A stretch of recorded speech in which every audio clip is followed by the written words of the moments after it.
As far as faith is required, in order to build anything, a house, a porch, or a car, foundation with no cracks in it, you must first prepare for it. In preparing for it, you must make sure you have all the necessary ingredients. A bulldozer for the digging, then the concrete and water is needed for the pouring. It's not necessary to get through all of the building process, but I can discuss the foundation. In order for a builder to build a house, for instance, he must first lay out a foundation. So I did a little research on and found that in masonry, in order to begin that firm foundation process, they must first dig out the things that don't belong. Wow. Okay. They must get rid of the dirt, the rocks, and anything that make it unlevel. Then they must check to make sure it's level, and if not, go through the process again. They must go back and figure out what they missed or what areas need a little more work. And the same for us. God is our bulldozer. All right. He wants to get rid of everything that doesn't belong in your life. This is part of our preparation process. In the digging, there may be some boulders. And if you have ever seen a boulder, it can be pretty heavy. And you can't do it on your own strength. You need God for it. Yeah. So that boulder in your life could be you not submitting to the person who is over you, whether it is on your job or in the church house. And if you can't submit to the authority on your job, what does it say about your relationship with God? Now let them marinate for a moment. As the word says, the word of God says, Selah. Selah.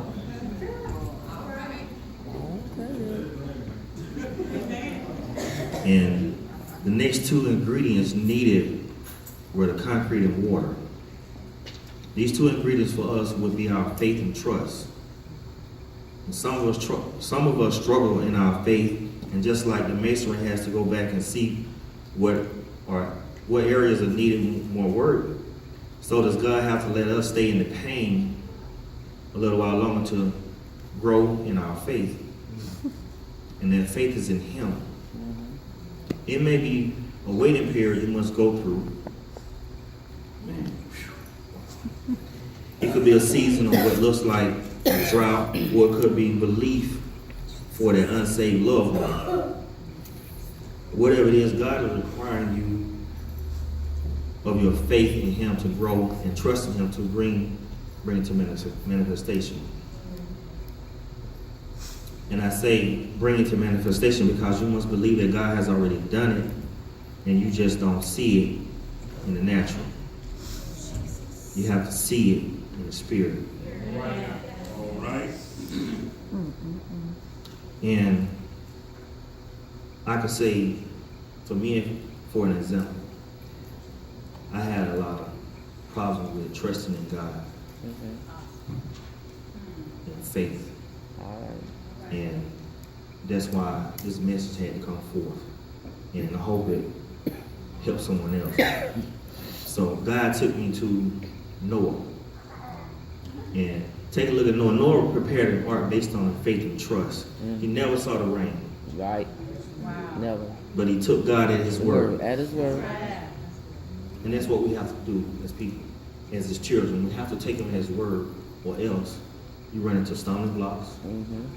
You hold up to blessings by not having faith and trust in Him. All right.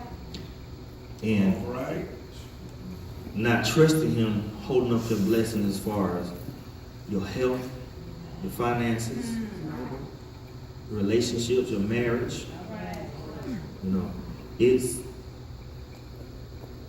gotta have that faith and trust in Him. You do.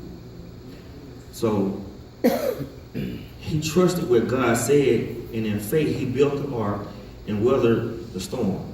All right. You didn't hear of anyone falling out of a chair, Okay. having to grab on chairs or board or any such thing like you would if you had to ride the Titanic. Okay. All right. No, right. You can't survive without faith and trust. Mm. You know, on the Titanic, you may sink, but trust and faith in Jesus will never fail. Mm.